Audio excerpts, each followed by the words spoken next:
আলাইকুম everyone, welcome to my YouTube channel and Facebook page. আজ হচ্ছে আপনাদের মাঝে আমি একটা পিঠা নিয়েছি। এই পিঠাটা দেখতে যতটা সুন্দর তার চেয়ে খেতে আরও অসাধারণ। এই নকশি পিঠা কীভাবে তৈরি করতে হয় তা আপনাদের মাঝে আজ আমি শেয়ার করব। এই পিঠাটা যেমন দেখতে রসালো ভাব, খেতেও আমার কাছে অনেক অনেক ভালো লাগে, যেমন কুড়মুড়ে খেতেও এবং সফট। তো কীভাবে এই পিঠাটা তৈরি করতে হয় তা আমি আপনাদের মাঝে শেয়ার করতেছি। অবশ্যই স্টেপ বাই স্টেপ আপনারা ফলো করবেন। কোনো প্রকার স্কিপ হলে দেখা যাচ্ছে অনেক কিছু আমরা এখানে বুঝতে পারবো না। তাই ধৈর্য সহকারে এই 8 মিনিট বা 7 মিনিট হয় আপনারা কষ্ট করে ভিডিওটি দেখবেন। আমাদের তো বানাতে অনেক কষ্ট হয়, কিন্তু ভিডিওটি অবশ্যই 8-7 মিনিট হবে।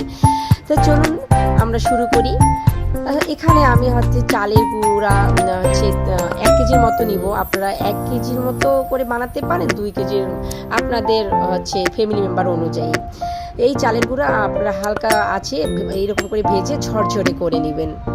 আর যদি কেনা চালের গুঁড়ো হয় তাহলে ঝরঝরে করে নিতে হবে না, অলরেডি ওটা ঝরঝরে থেকে যায়। তা আমি এটা ভালো করে ঝরঝরে করে নিয়ে কিছুটা ঠান্ডা করার পর তারপর আমি হচ্ছে এখানে স্বাদ মতো লবণ দিলাম। লবণ দিয়ে আমি আস্তে আস্তে করে পানিটা ইউজ করব। একেবারে হচ্ছে আমরা পানিটা ইউজ করতে যাব না। দেখা যাচ্ছে আমরা যদি একেবারে পানিটা ইউজ করতে যাই তাহলে একদম দলা পেকে যেতে পারে বা একদম হচ্ছে পাতলা হয়ে যেতে পারে। তাই আপনারা এই কনসিস্টেন্সটা সুন্দরভাবে চামচের সাহায্যে বা হাতের সাহায্যে আপনারা এইরকম করে যে একটু নেড়ে নেড়ে নেবেন, একটু একটু করে পানি দিয়ে, একেবারেই মোটেই পানি দিতে যাবেন না। তারপর হাত দিয়ে একটা এইরকম অনেকক্ষণ প্রায় 5-10 মিনিট ভালোভাবে একটা এই ডোটা তৈরি করবেন, সফট করে নেবেন। দেখতে পাচ্ছেন আমি কীভাবে সফটটা করেছি। এইরকম সফট করে নেওয়ার পর একটা কাপড় দিয়ে আমরা ঢেকে এক জায়গায় রেখে দিব, নাহলে দেখা যাচ্ছে না এই যেটা ড্রাই হয়ে যাবে, তো শক্ত হয়ে যাবে, সফট থাকবে না। তাই অবশ্যই ঢেকে রাখতে হবে। তারপর হচ্ছে আমি এরকম করে গোল করে নিয়ে একদম বেলুনের সাহায্যে হচ্ছে দেখেন কীরকম হচ্ছে ভারী এবং পাতলা করতেছি, আপনারা দেখে বুঝতে পাচ্ছেন। এরকম করে নেওয়ার পর আমরা একটা আগে থেকে একটা পলিথিন, এইরকম একটা পলিথিন বাজারে এগুলো কিনতেই পাওয়া যায়, পলিথিন কিনে আমরা উপরে রেখে একটা তেল দিব। তেলের সাহায্যে এই যে আমি আগে থেকে কাটি, আপনারা দেখে নেন এইরকম কাটি হচ্ছে টিনের এরকম পাওয়া যায়, কিনতে পাওয়া যাবে। বাসায় আপনারা তৈরি করতে পারেন, যারা এক্সপার্ট অনেক আছে যে বাসায় তৈরি করে নেয়। কিন্তু এগুলো আপনি এখান থেকে স্ক্রিনশট নিয়ে দেখাবেন, তো মানে বাজারে কিনতে পাবেন। এখানে টুথপিক একটা আছে, ওটা টিনের ওটা কিনতে পাওয়া যায়। আর কাটি, যেই বড় কাঠিও লাগবে, আপনার স্ক্রিনশট মেরে আপনারা হচ্ছে বাজার থেকে। তারপর একটা খোড়া বা গ্লাসের সাহায্যে উপরে নকশিকাটা করে নেবেন। বাজারও কিনতে পাওয়া যাবে, বাসা যদি কোনো খোড়া বা বাটি বা গ্লাস যেটা থাকে না কেন বড় সাইজে নিয়ে আপনারা মাঝখানে ওটা করে নেবেন, গোল একটা চিহ্ন দিয়ে। তারপর দেখেন আপনারা আমি কিভাবে করতেছি। এগুলো কিন্তু বলে দিতে হয় না, দেখতে হবে যে কিভাবে এটা আনতেছি। দেখতেই পাচ্ছেন এই দিক দিয়ে টেনে ওদিক দিয়ে টেনে উপরে তুলে দিচ্ছি। আপনারা একটু দেখবেন, না দেখলে কিন্তু বুঝতে পারবেন না। আপনারা অবশ্যই এই শীত আসতেছে, এই পিঠাটা অবশ্যই তৈরি করে খাবেন। শীতে যদি আমরা পিঠাটা না তৈরি করি তাহলে কি হয়, এর সৌন্দর্য যেমনটা খেতেও অসাধারণ। আপনারা একবার একটা হোক দুটা হোক ট্রাই করেন। আগে কম পরিমাণ, যারা পারেন তাদের জন্য তো না, যারা পারে না তারা আগে 1/2 কেজি চালের গুঁড়া তৈরি করে দেখে না কীভাবে এগুলো বানানো হয়। তা যেতে যেতে বলবো, আমি এই ভিডিওর মাঝখানে বলবো, যদি আমার এই চ্যানেলটিকে অবশ্যই ভালো লেগে থাকে বা এই ভিডিওটি ভালো লেগে থাকে, আর যারা আমার চ্যানেলটিকে সাবস্ক্রাইব করেছেন তাদেরকে অসংখ্য ধন্যবাদ। যারা এখনও করেনি please subscribe my channel, plus সঙ্গে একটা দিবেন লাইক আর কমেন্ট করে জানাবেন যে কেমন এই রেসিপিটা আপনাদের লাগলো। ভিডিওটি করতে কিন্তু অনেক সময় লেগেছে, বাট আমরা এডিট করতে এত কম সময় লাগে। তা আপনারা অবশ্যই ধৈর্য সহকারে ভিডিওটি দেখবেন, দেখে শিখবেন, তারপর কেমন লাগলো বলবেন।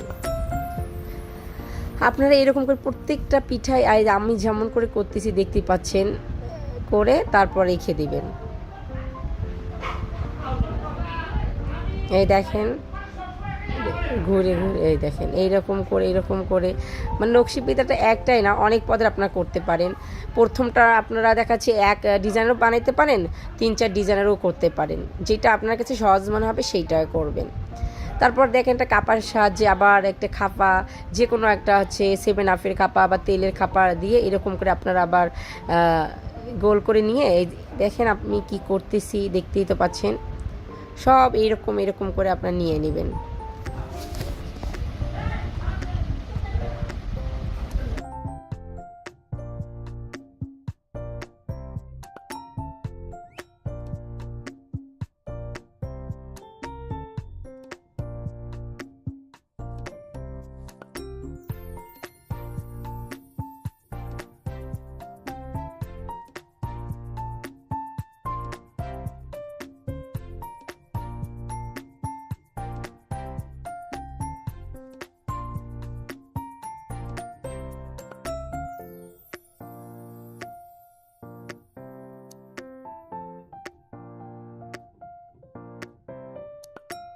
যে আমার অলরেডি সব পিঠা তৈরি হয়ে গেছে। আমি বিভিন্ন ধরনের ডিজাইন করেছি, আপনারা এক পদেরও করতে পারেন, 2 পদেরও করতে পারেন। তারপর আমি এখানে ওই পিঠাগুলো আস্তে করে তুলে আমি আগে থেকে তেল গরম করে চুলার মধ্যে তেল দিয়েছি। তেলটা একদম হাই হিটে গরম করবেন। তারপর হচ্ছে আপনাদের যদি কড়াইয়ের পরিমাণটা বড় থাকে তা 4-5টা একসঙ্গে দিতে পারেন, আর কড়াইয়ের পরিমাণ ছোট থাকলে 1টা বা 2টো আপনারা দিয়ে আস্তে আস্তে করে ভেজে নেবেন ব্রাউন কালার করে। দেখছেন এই যে ব্রাউন কালার করে ভেজে নিচ্ছি।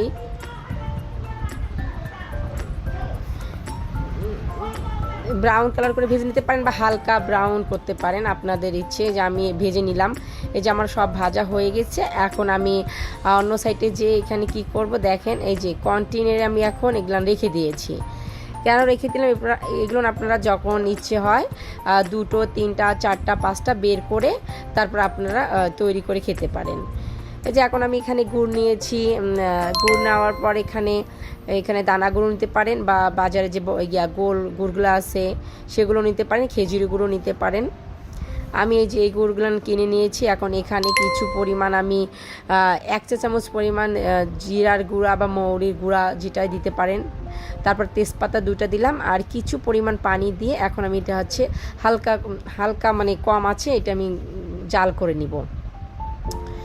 যখন জাল করার পর দেখেন তারের মতো একটা চলে আসবে, যে তারের মতো একটা ভাব চলে আসবে, তখন বুঝতে পারবেন এটা হয়ে গেছে।